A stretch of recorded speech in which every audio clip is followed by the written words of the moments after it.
Welcome to the Angel Rewatch, a spoiler-free retrospective podcast on Angel. I'm William. And I'm Derek, and this is a podcast for Spin the Bottle, originally airing November 10th, 2002, written by Joss Whedon. Lauren tells us the story of what happened after Cordelia asked Angel if they were in love. Angel tells her that he doesn't know. He assumes that she loved him, but he never found out. Cordelia thinks that it might have been a restraining order for harassment in the workplace. Lauren interrupts this discussion with exciting news. He has found a spell that should restore Cordelia's memories.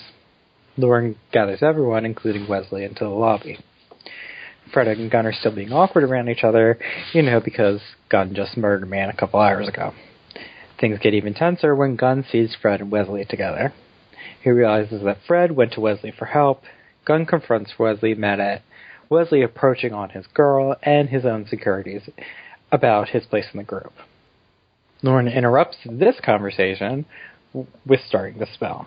The spell goes off and everyone starts acting very, very high. Lauren passes out behind the counter. Everyone else gets up and wanders off. Cordelia ends up smashing the jar, aka the anchor of the spell, and everyone snaps out of their hazy state except Lauren because he's unconscious, and they snap into their personalities as 16-year-olds.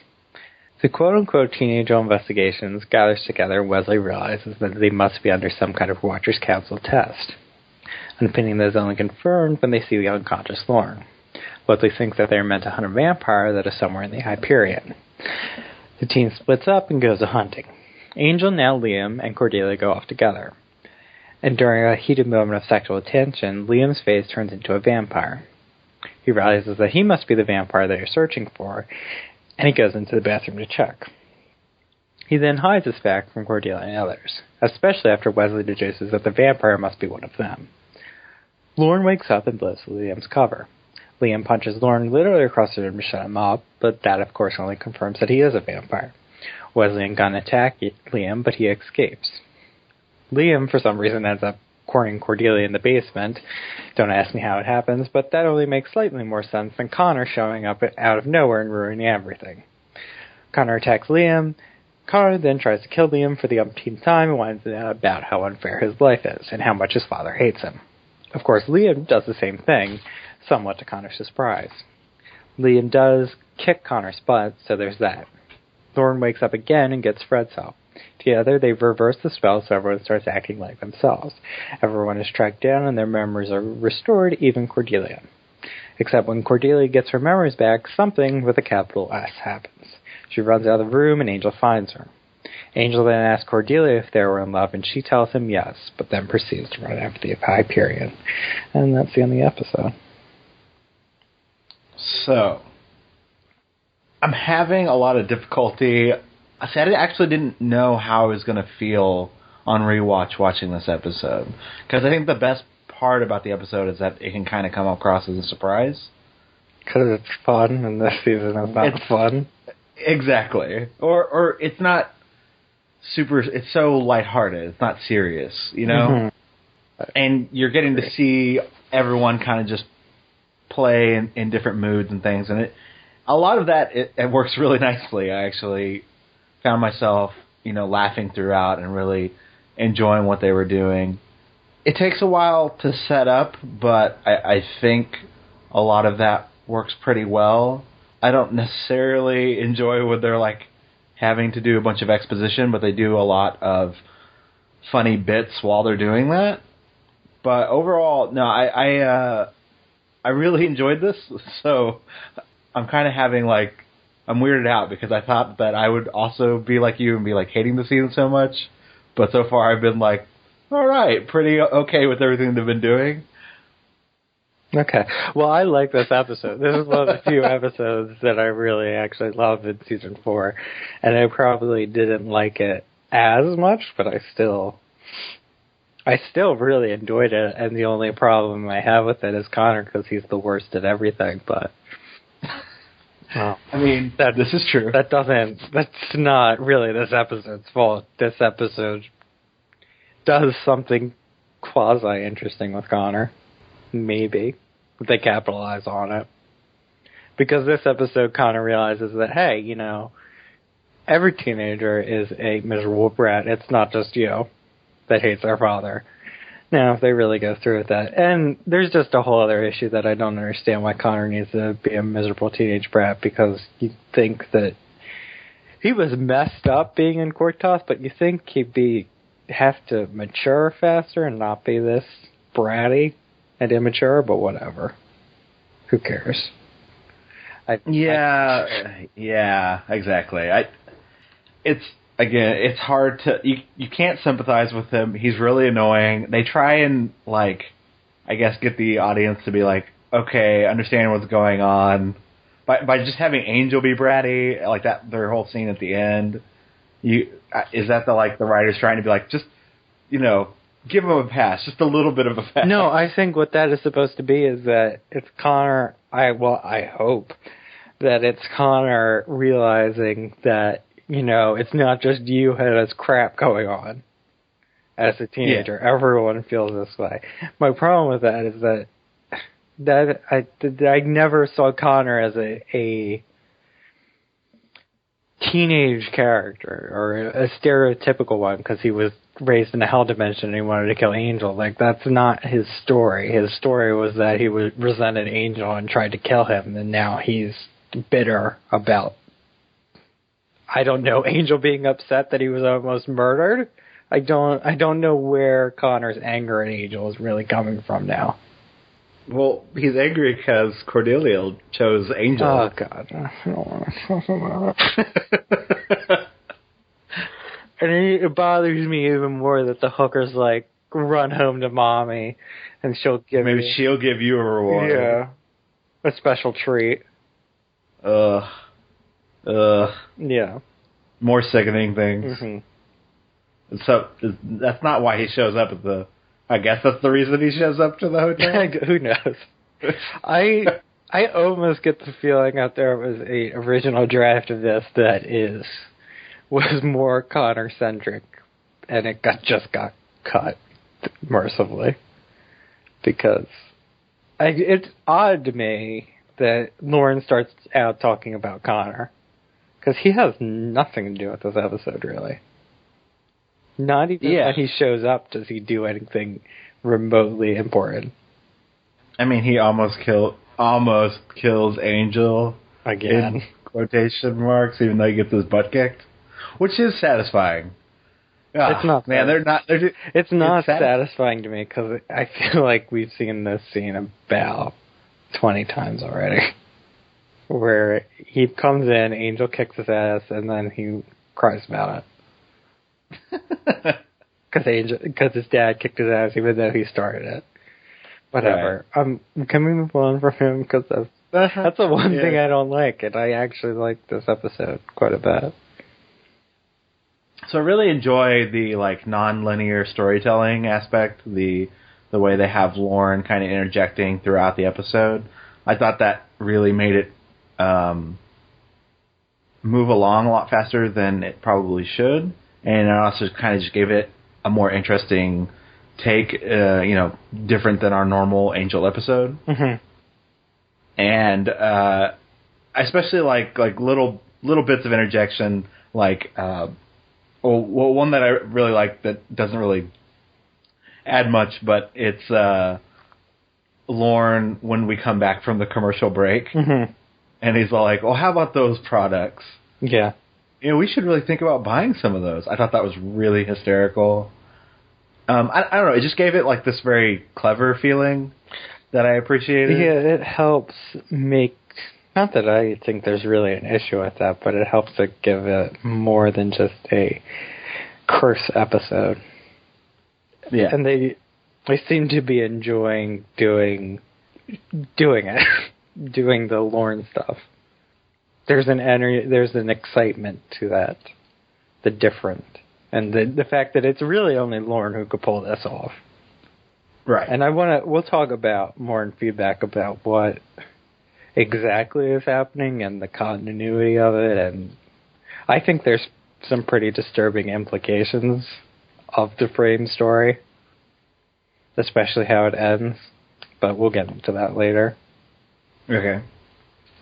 We could just talk about, I thought, the reason I like this episode really is just the curse and seeing, particularly, because I guess you get a little bit of it with Gunn, but we already beat that horse to death about how Gunn really doesn't have any character development, but seeing how Cordelia and Wesley have both changed in 4 years.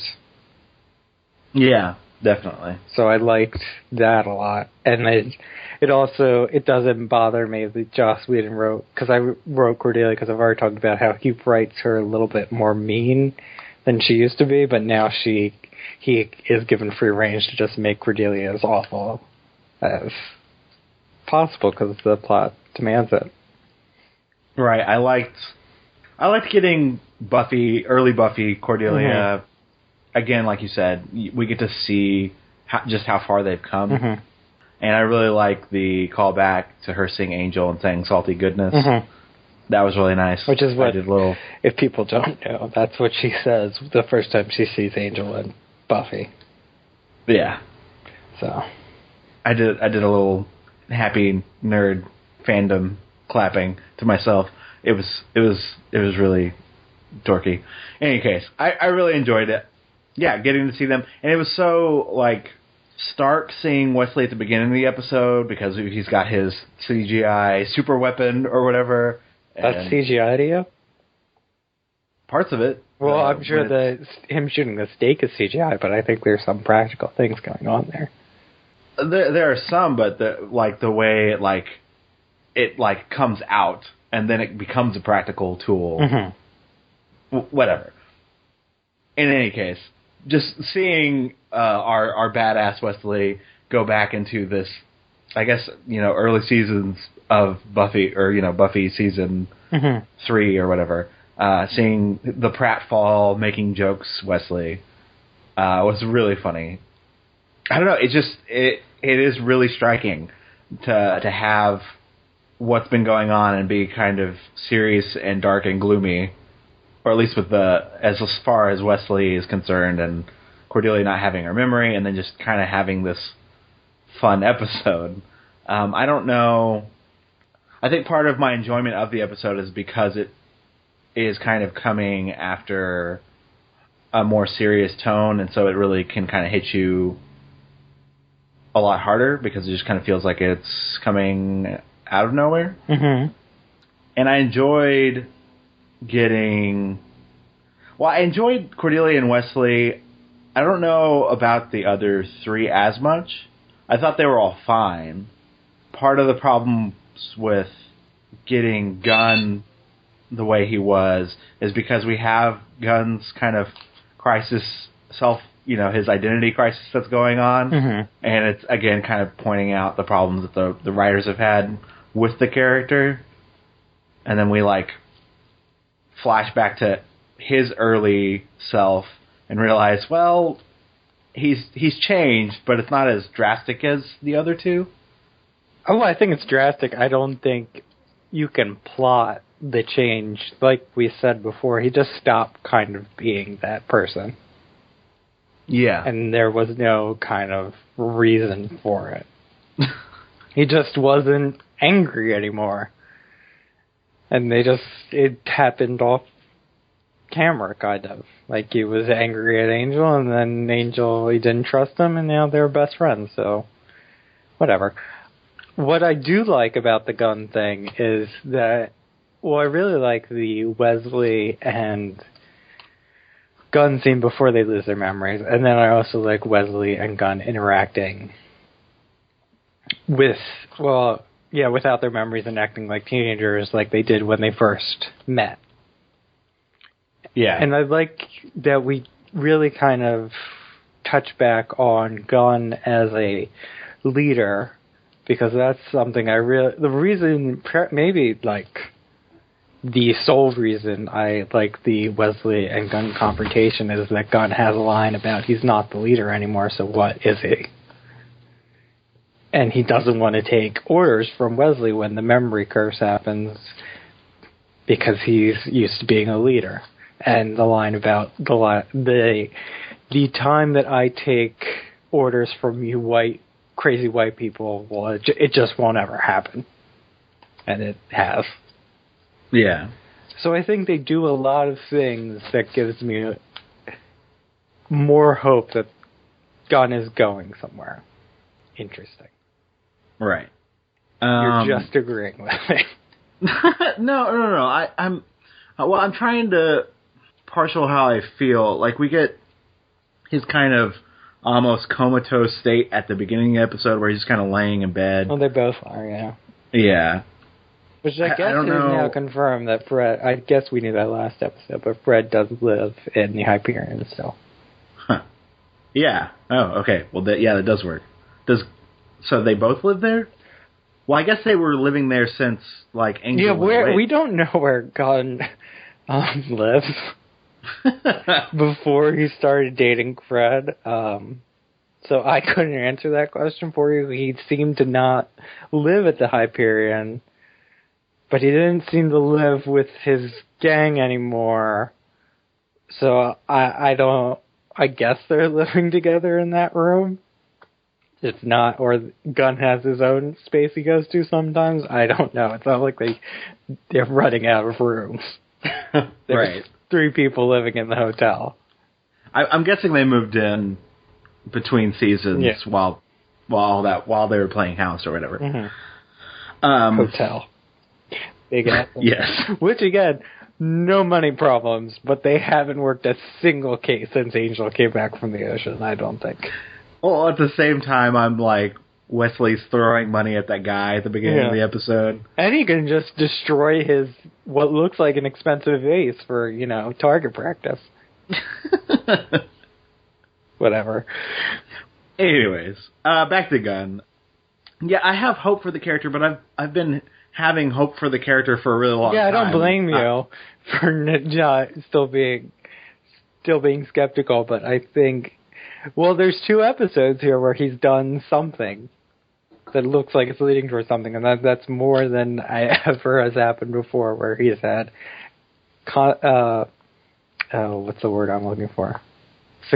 Sequential development in back-to-back episodes, which is a bad thing to say, but it is true. The only person we haven't covered is Fred. Yeah, I enjoyed the Fred stuff. I thought she had some really funny moments that were charming. We didn't see her whenever before she was with our group. Nope. We don't know what Fred. This is kind of our first introduction to Fred as a teenager, which I'm not sure how I feel. Because I feel Joseph said last week in feedback that some of Fred's quirkiness has come because of the trauma she suffered in Pylea, and I don't know if that's necessarily true from this episode. Because she's still acting pretty Fred-like. I think it enhanced her weirdness. Yeah. The sense that she was always kind of scatterbrained and jumpy, and apparently she liked to smoke some grass. Which I like the first time they do the joke. The callback later is kind of whatever. I found that was the one joke that maybe it was hyped it up too much in my head, but I thought I enjoyed that more than when it actually happened, because it kind of just comes out of nowhere, and I'm not sure why she thinks Liam would have weed. Because Liam is out of sorts for the entire episode, and I don't know why anyone's going to him for anything except Cordelia, because she's shallow. Yeah, I don't know. I liked her also, like, after we have while Wesley doesn't have his memory, the mechanism pops out of his hand, and then Fred starts doing the weird karate thing. It's like, mine didn't do anything. Yeah. I thought that gag worked really well. But other than, like, the weed joke, she has, like, she thinks it's aliens and, like, government conspiracy going on. She gets the least to do, and I think she has the least, besides, I feel like the weed thing is just thrown in for her to get some funny lines, because Cordelia and Wesley and Liam kind of monopolize the jokes. Right. And Gunn has jokes, but again, it's kind of reactionary sort of Gunn stuff. There's a lot of like boyish sex jokes in this, which is funny to me. But well, I think it works because they're teenagers, and I go back to the Xander line from Buffy when he tells Cordelia that he's 17, looking at linoleum makes him think about sex. So I think it works. Yeah. Especially Wesley's blade thing as a metaphor for his excitement. Yeah. So yeah, the only thing I think I find Liam more interesting than you do, because this is kind of the first time that we see Liam, I feel. I mean, we've seen him, but we haven't got to know him very well because he was drunk. Right. And I'm getting, from what we see of Liam, I'm thinking that some of Angel's more likable, dorky qualities come from Liam. Yeah, it's the most, I guess, direct. Like, yeah, we're finally seeing the connection between Angel and Liam. For me, like, I'd always divorced the two in my mind. Well, because I think we've seen Liam because I didn't mean to cut you off, but I think we've seen Liam because Liam was characterized by his lust and desire for things, and I think that bleeds over to Angelus, and that just becomes killing. And I think it also becomes in Angel his kind of desire for a romantic relationship. So I think that's where we see Liam most, but I think we definitely get more of Liam's personality, and then we can see how that's an Angel. At the same time, so they're all reverted to their teenage selves, but I don't know. Yeah, I can't tell if there's just supposed to be Angel in him, and that's why he's acting this way, or this is really who Liam was when he was 16. No, I think it's who Liam was. But he's also a vampire. Because the reaction that Liam has to finding out he's a vampire is different than I think Angel or Angelus would be. Yeah.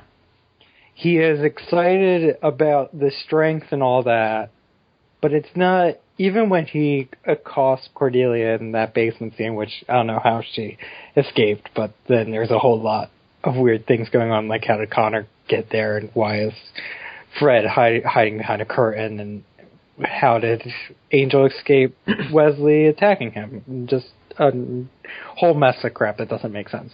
But it, again, doesn't really bother me, but it doesn't make sense. But I don't think it's very Angelus for a moment, but I don't think it's actually as sinister as you would think, because he kind of just wants to have sex with her. Yeah. And he's excited by his vampire powers. I don't think he really wants to attack her. And that's a whole other thing, that why it comes off as Angelus is because Angelus is in the thrill of the hunt. Right.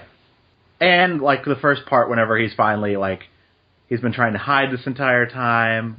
Mm-hmm. Even when he's, like, threatening, it's very jokish. Mm-hmm. Like, I'm just going to start devouring your corpses. Yeah. I don't know. It seems a lot of, like... I think Liam was a jerk.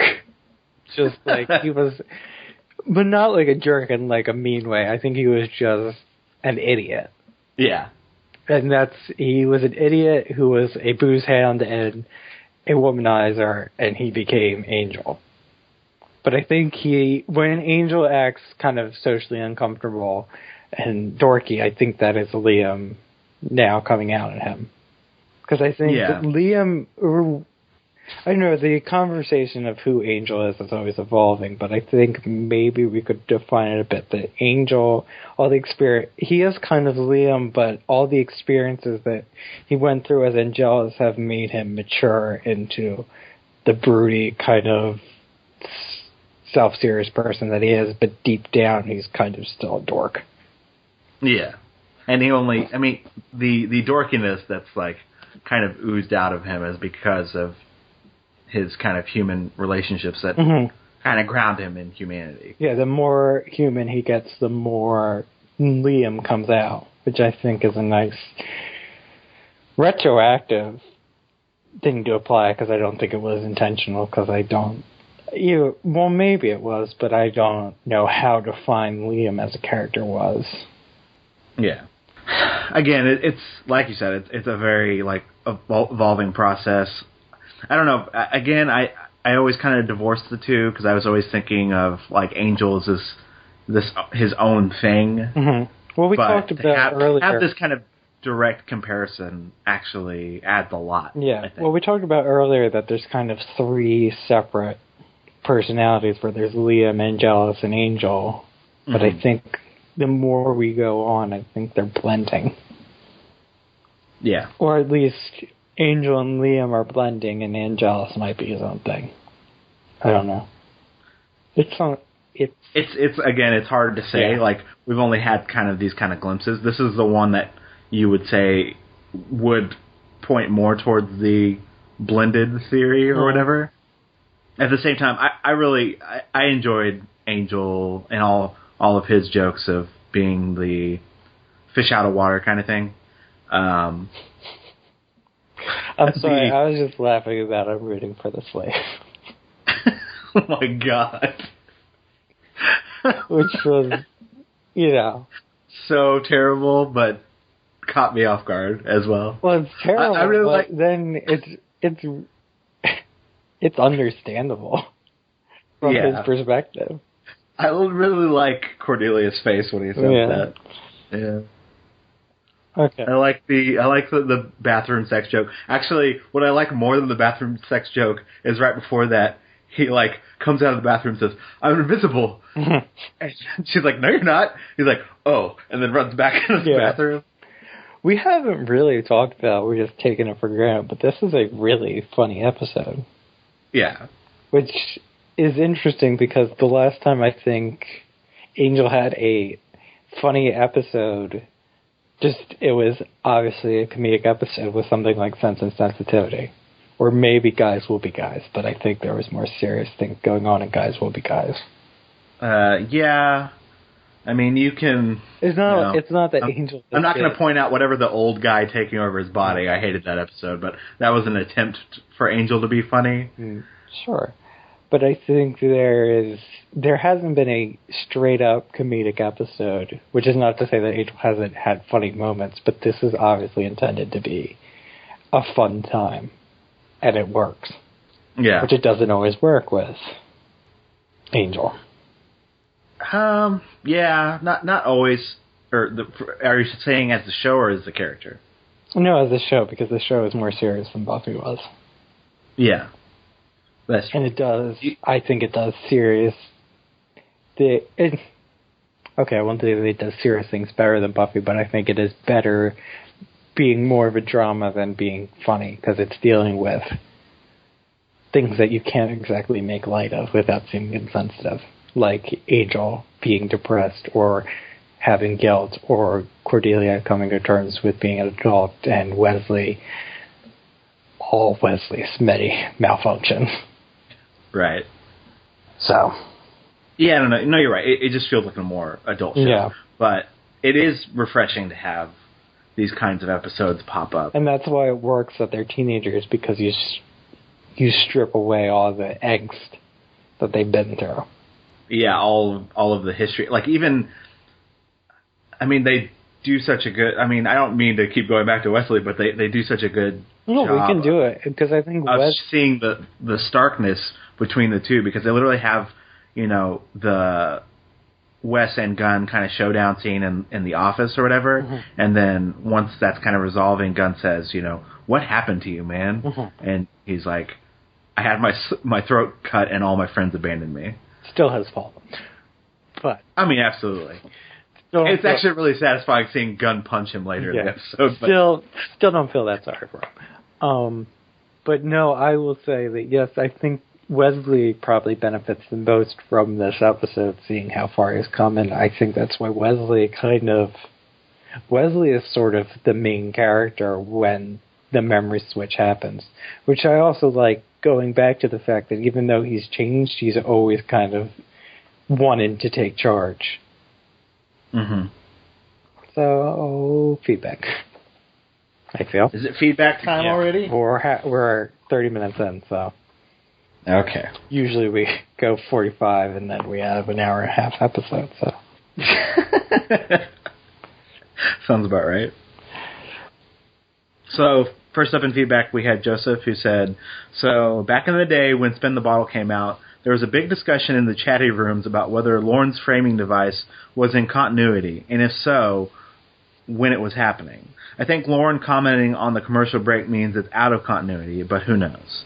I like this episode a lot. It's overly silly in parts, but it's both funny and effective. On the funny side, I thought all the prop comedy about Wesley's wrist weapon was hilarious, and on the effective side. I thought it was affirmatively terrifying when Angel really cut loose during the kitchen fight, and his conversation with Connor right after that was great. One quibble, Watchers Academy doesn't put a lot of value in secrecy, huh? Wesley spills the beans on the existence of the Watchers, the supernatural, and the cruciamentum pretty much immediately. I'm not sure how I feel about Angel Cordy at this point, but Boreanaz's acting sold the last scene for me. It's a dark indictment of capitalism that our system had apparently decided that the best use of Boreanaz and Fillion is as quirky hunks in police procedurals. So, thank you, Joseph. I'm not sure what it has to do with capitalism, but I think Dave Boreanaz is reasonably happy about it because he's had, between Buffy and Angel and Bones, he's been working steadily in TV for about 2 decades. So I think he's fine. He's had long-standing shows that have lasted more than, well, Angel's 5 seasons, and I don't know what season Bones is on. I think it's like on 20. So he's all right. Probably he's the most successful actor out of Buffy or Angel, at least in terms of work. Yeah, you're right. The only other two that come to mind are... It's not exciting work, but... Allison Hannigan had he's the star. Yeah, well, Allison Hannigan had How I Met Your Mother, but... Yeah. Lily was not a main character, despite being in every episode in the later seasons. Right. And Amy Acker and J. August Richardson have had kind of side roles. They just kind of show up occasionally. Yeah. J. August Richards is doing nothing. So he's on Agents of S.H.I.E.L.D. Yeah. Okay. He's been on like 3 episodes of 50 or whatever. He's been on more than that, but he's a nice reoccurring character on that show. Well, he's fine. They don't use him. Anyway. And he showed up on like a bunch of other nerd stuff. He was in an episode of Arrow and blah blah. But Lindsay is on The Librarians, being real. Yeah, the fact that he's had more work. Yeah. Anyway, there we go. There's my one Lindsay insult of the episode. Going back to Lorne's thing being continuity. I don't think it is, probably because of the commercial break. It definitely happens after this. There's a couple of things like Lorne looking at the camera.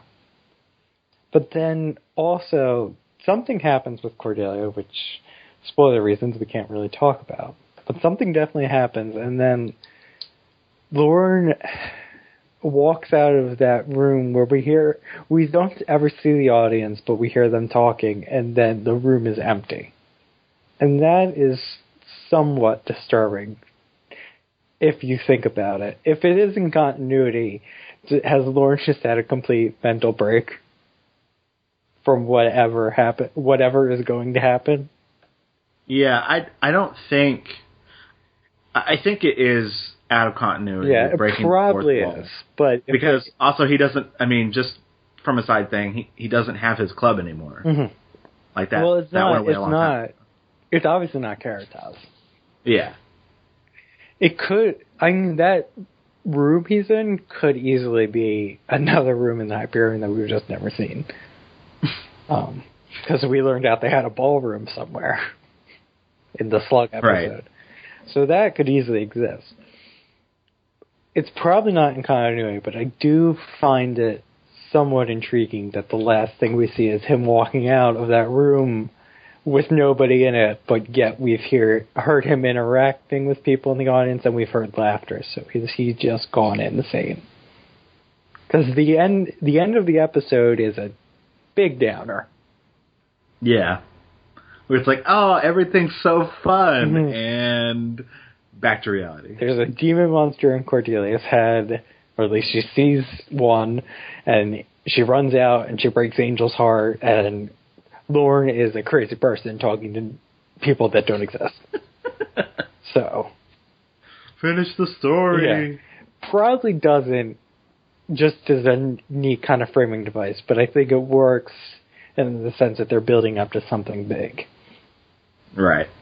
It also, yes, the ending sets up a lot of things really nicely, but also as it kind of helped with the everyone acting silly and everything, like the beginning of the spell, whenever everybody kind of loses their memory and everyone's acting high, it kind of helped with that setup as well, of that framing. The only weird thing was, again, like you said, mentioned earlier, is why is he mentioning Connor at the beginning? Yeah, because Connor doesn't do anything.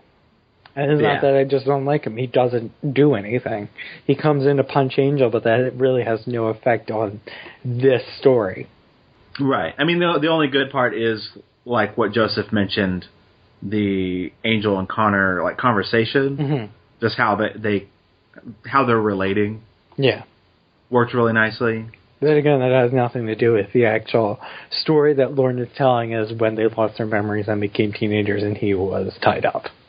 Yeah, that's true. But it could have something to do with the monster that Cordelia sees, or whatever happens there. Yeah. Because as much as I don't like him, Connor obviously is still around for some reason. So he has to do something. Yeah, we didn't really talk about the end at all, but I really like the flash of whatever the demon eyes, the goat-looking eyes. The demon eyes that open, and then we saw Cordelia's eyes open. Just putting that there.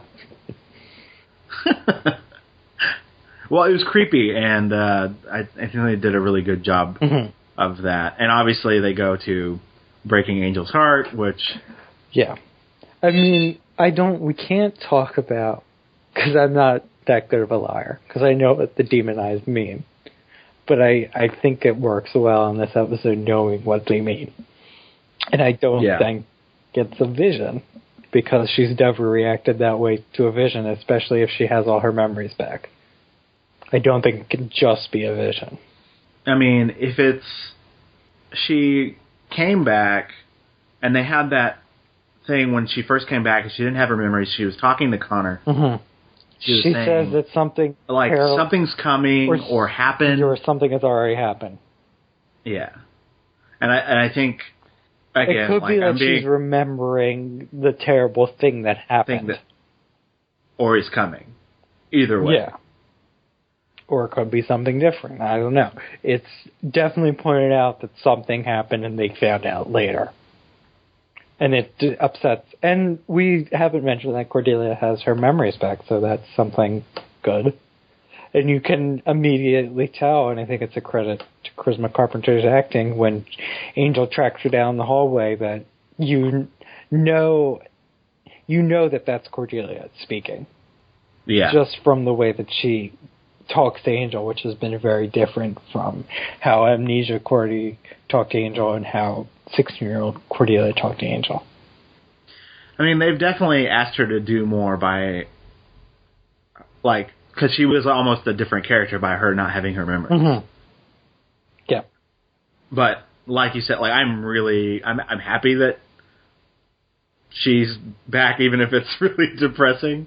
But I don't think there's anything wrong with depressing. It would have been pretty annoying to continue on with the Amnesia storyline. There's nothing wrong with depressing if it's done well. And that scene where she tells Angel that they were in love, but she can't deal right now for reasons yet unknown, is done very well. Yeah, the past tense on that thing is what's like, not just the I can't we were. Do you think we aren't. I didn't get the sense of it. Because he asked the question in past tense. So I didn't know. I didn't get the sense that she doesn't feel that way about him anymore. Right.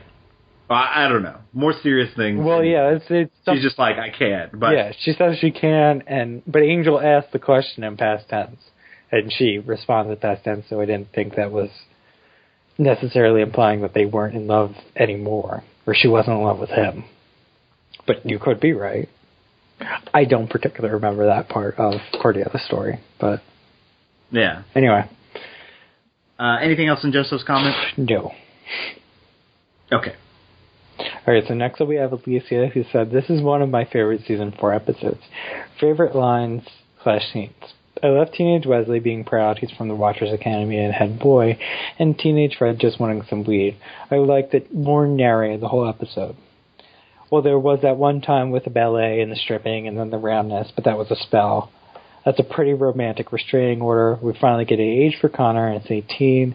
When Wesley said I had my throat cut and all my friends abandoned me, I felt sorry for him.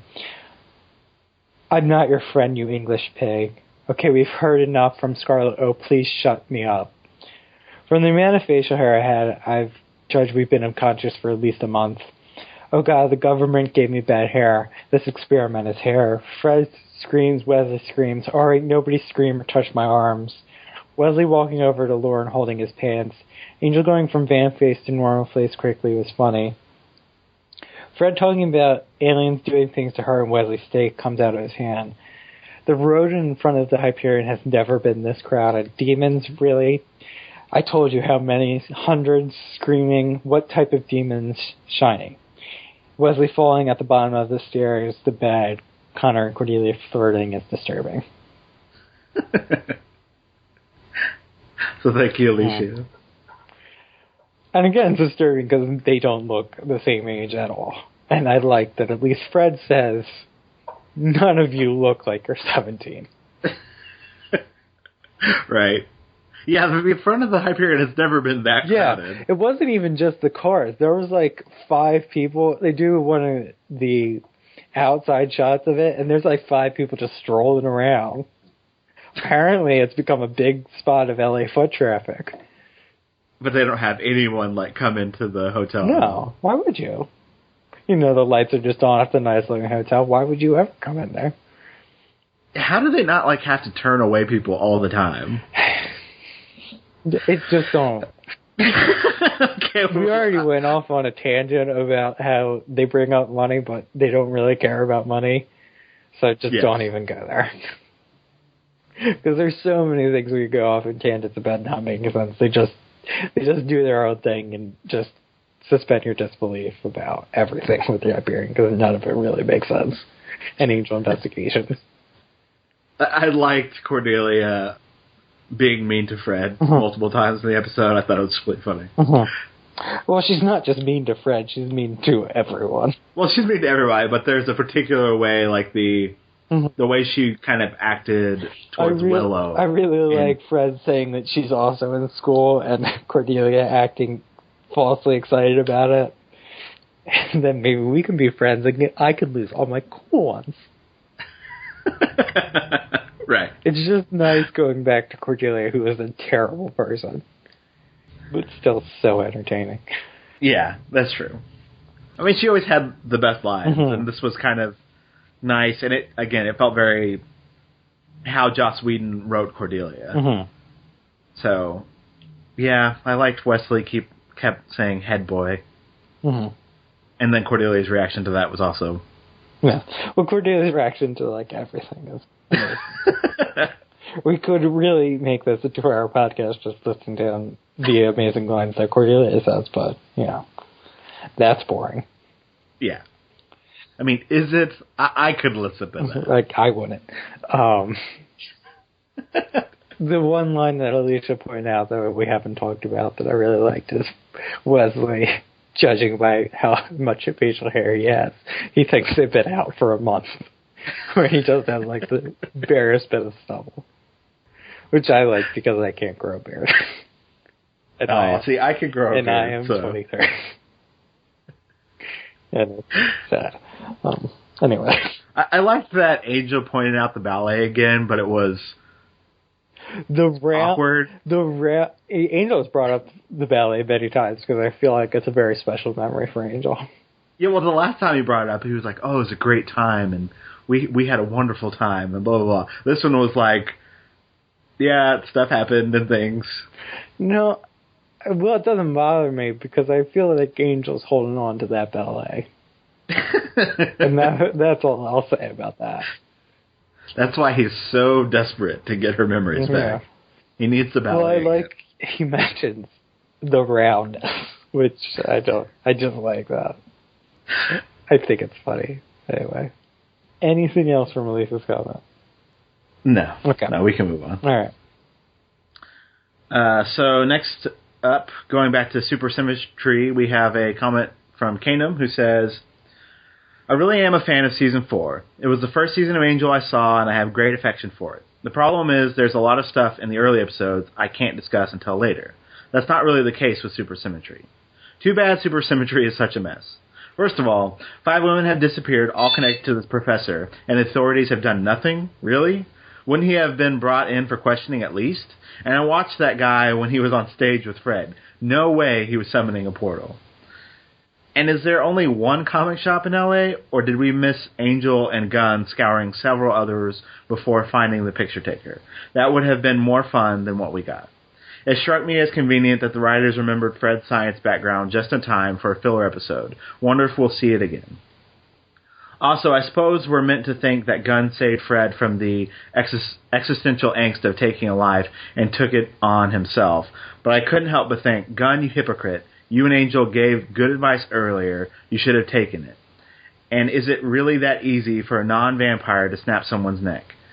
Angel doing it would be one thing, but Charles? And yes, right now the Cordy Connor stuff is at best say what, and at worst, ugh. What else is on? I will have much more to say about this one day. Best part for me was learning Wesley could identify the value of random metal hats with a quick glance. Though I suppose I can't see anyone making a fake of that ugly thing. And he gave it a 50 out of 100. Mm-hmm. Quick thing about the comic question that he had. I think the fat Gunn says that he was wearing a Thwack shirt, which was the name of the comic shop. Yeah, I think they find him.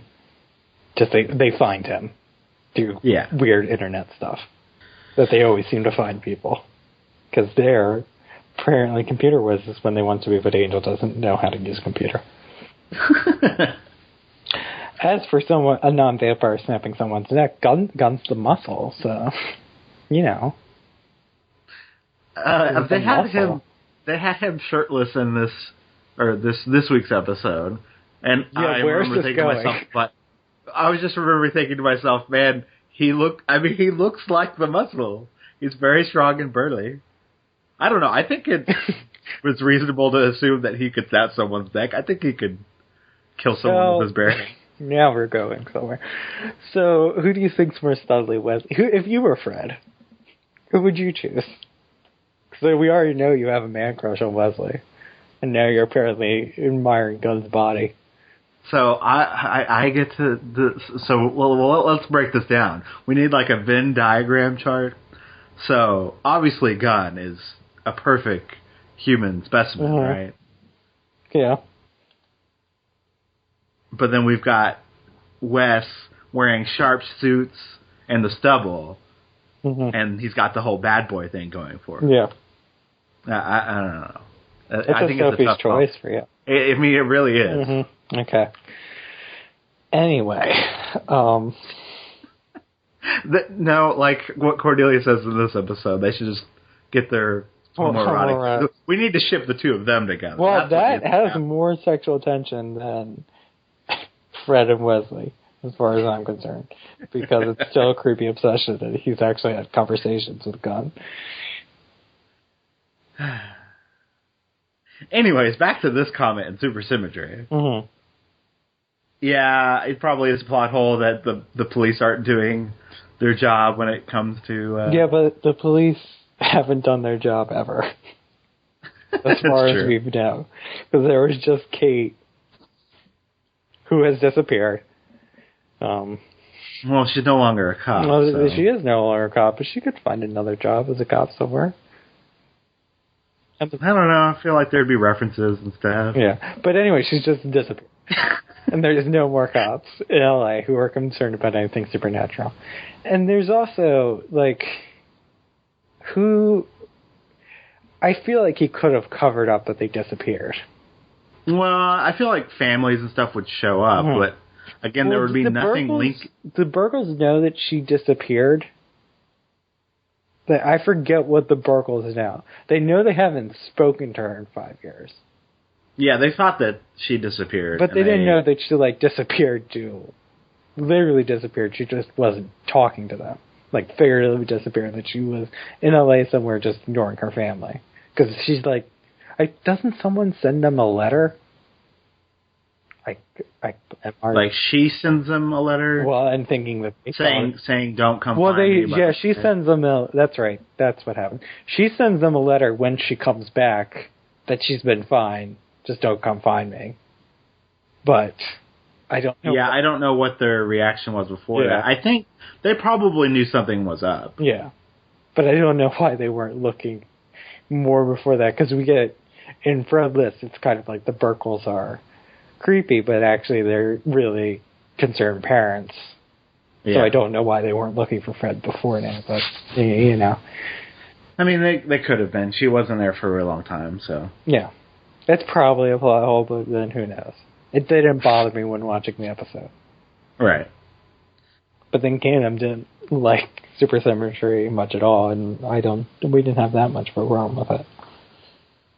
Yeah, we were, like, more positive than he was, obviously. But the Connor Cordy stuff, obviously, is not a fan with anybody.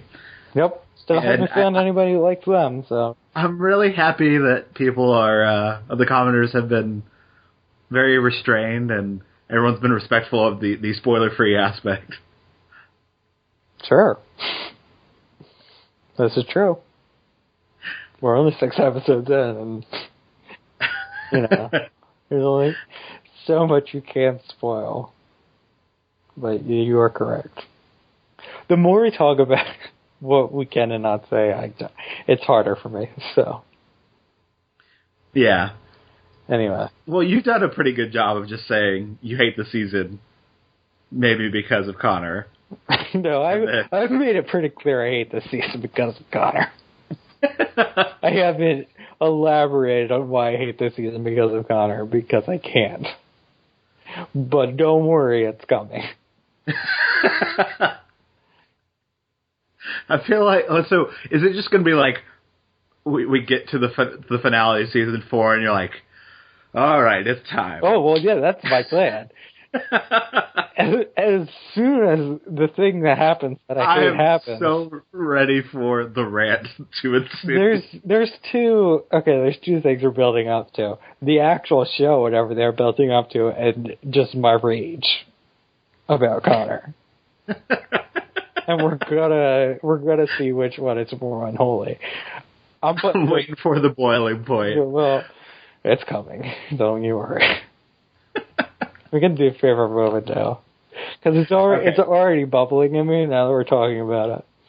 So I'd like to talk about this episode, which I like. All right. So what was your favorite moment? I actually, as much as I like the actual curse thing, I think the best moment for me is probably that confrontation with Gunn and Wesley, because of where they could go with it. Because as I have mentioned many times, I don't see much heat between Fred and Wesley, but there's obviously some problems with Gunn and Fred. And if the problems become his own insecurities about it and not actually what's happening, like if they do break up and it's that she decides that Wesley is right for her, then that's terrible. But if Gunn thinks that's the case and it drives them apart, then that'd be fine. And I just like that Gunn realizes that the one thing he had probably was that he had this relationship with Fred, and now that's crumbling. So why is he even here?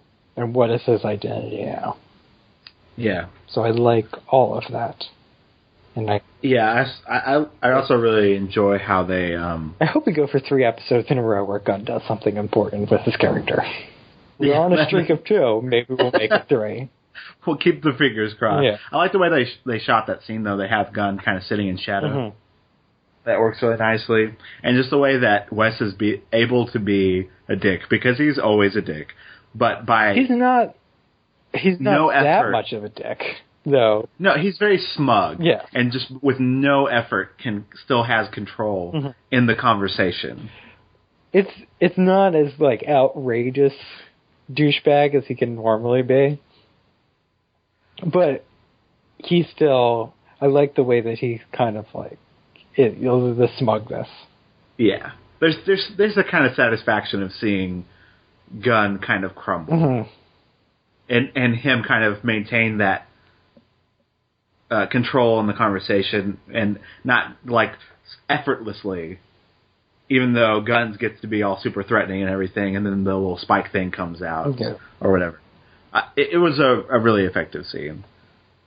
For my favorite moment, I ended up going with it's another Wesley and Gunn moment, but their conversation once the spell has happened, whenever it ends up breaking down to Wes doing the karate and the weapon also popping up again, just kind of a comedic version of that. I thought that, again, it was something that I knew was going to happen, but it still caught me off guard. And again, Alexis Denisoff doing physical comedy is just really funny. I thought everyone's reaction to that also worked really well. And just seeing his genuine surprise when that thing pops up is just really funny.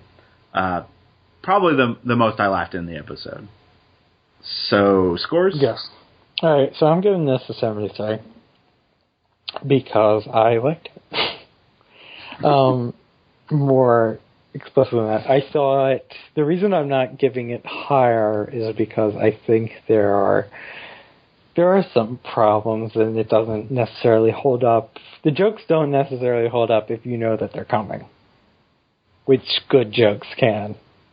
But it's still a very entertaining episode, and the problem it doesn't go higher is the Connor thing, which is, I think, is still a mess because it's Connor, and it doesn't really capitalize on the teenager thing. It does for Wesley, kind of for Cordelia, but the other three are just kind of there. Like, you could do much more than they actually do, and they do a surprising amount that is not just a straight-up comedic episode, but they could do more. Yeah, I guess that's true. I'm giving this a 75 out of 100. Mm-hmm. For some of the same reasons. Again, they never broke into that emotional barrier. I mean, the ending's really good, even though it's a downer. I really do like. I mean, just in our conversation, you bringing up Liam and how it connects to Angel, I really liked. I do really like the moment with Connor and Angel getting to relate, and hopefully implications that maybe Connor will stop being Connor. Yeah, that's the 5 minutes that precede that are hot garbage. Yeah, I mean, minus him saving the chick in the alley, it's fine. You know, I don't mind angry Connor, even though that's all we've been getting. But you say angry Connor like there's different flavors of Connor. There's angry Connor, there's murdering Connor, and that's about it. And then there's creepy Connor. Okay. Yeah, there you go. So all glowing recommendations of his character. But no, I mean, genuinely funny, clever, and I really like how different it felt. Not just because it's funny and everything, but having Lauren's narration throughout and the interesting things they did with visually. How they had like him at the top of the screen during one of the narrations, almost like he's overlooking the whole thing, where they have that up view shot of the lobby. Like, they did a lot of cool tricks visually and storytelling wise. And I like non-linear storytelling once in a while. So, I mean, it's linear. Just Lauren is commenting on it out of sequence. Yeah, because he's looking back. Anyway, so yeah. And if you'd like to leave us some feedback, you can do so by commenting on the post at theangelrewatch.wordpress.com. Or you can send a email to angelrewatch@gmail.com.